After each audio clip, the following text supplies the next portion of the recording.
After decades of playing with legends, who are the 6 musicians that Joe Walsh secretly couldn't stand? Joe Walsh, the self-styled clown prince of rock and roll, has never been shy about speaking his mind. Now that he's 77, our video imagines him at last dishing out who really got under his skin. We mix real quotes and feuds with a bit of tongue-in-cheek drama to rank the 6 musicians he hated the most. Our countdown kicks off with Walsh's own old band, the James Gang. Though Joe wrote their hit Rocky Mountain Way, he was privately sick of the slow burn blues approach. In a 1975 Cream interview, he admitted he left the gang out of musical frustration because he was very unhappy with the entire musical direction of the band. In our dramatization, we see Joe storming out of a sweaty dive bar, tossing his guitar in the air, and declaring the James Gang a one-way trip to Boredomville. Quote courtesy of Walsh's own confession. Next up, the thunderous boom of early metal.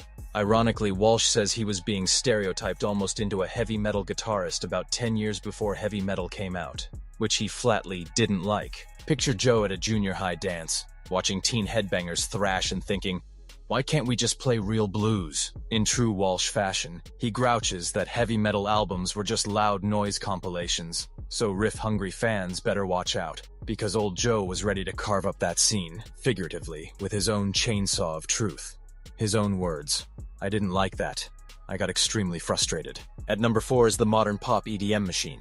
On Daryl Hall's TV show, Walsh railed against today's recipe music, whining that nobody is playing at the same time. It's all been programmed. There's no mojo.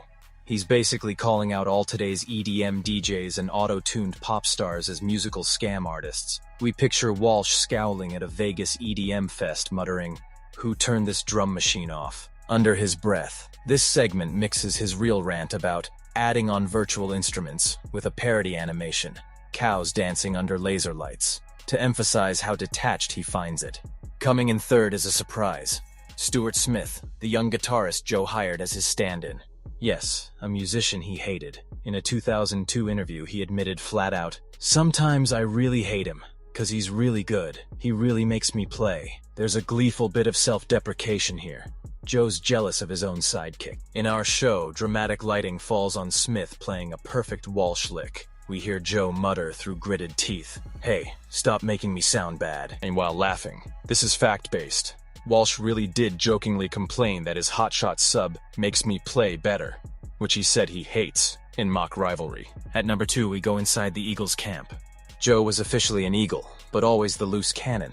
He quipped that he was only hired to keep everyone laughing, because Frey and Henley were taking everything too seriously. In other words, he half jokes that it was the stern leaders Glenn and Don he had to save us from. We dramatize this as Joe shooting frustrated glares at a suited Glenn Frey, played by an actor, dropping one-liners and snickering while Frey fusses over album charts. Walsh's actual quote, "They wanted some humor. My job was to keep them from breaking up," gets the cinematic treatment. It's less hate and more good-natured ribbing, but it makes the cut. At least on screen, Glenn and Don's buttoned-up suits are who Joe loves to needle. Finally, our biggest reveal. And it's more made-up flair than fact. In true clickbait style, we imagine Walsh aiming at today's youngest pop idols. Think bubblegum rockers, boy band clones, and reality TV rock stars who churn out songs by formula. No actual source, just Walsh's recipe rant inspired it. We pretend Joe is aghast at a glittery teen pop star strutting on stage. "Where's the guitar solo?" he hollers. To be clear, there's no public quote about specific modern stars, but this final hyperbolic segment combines Walsh's real disdain for formula with a wink, imagining him saying something like, "5 songwriters for this chorus? That's a crime against rock." In the end, we switch gears.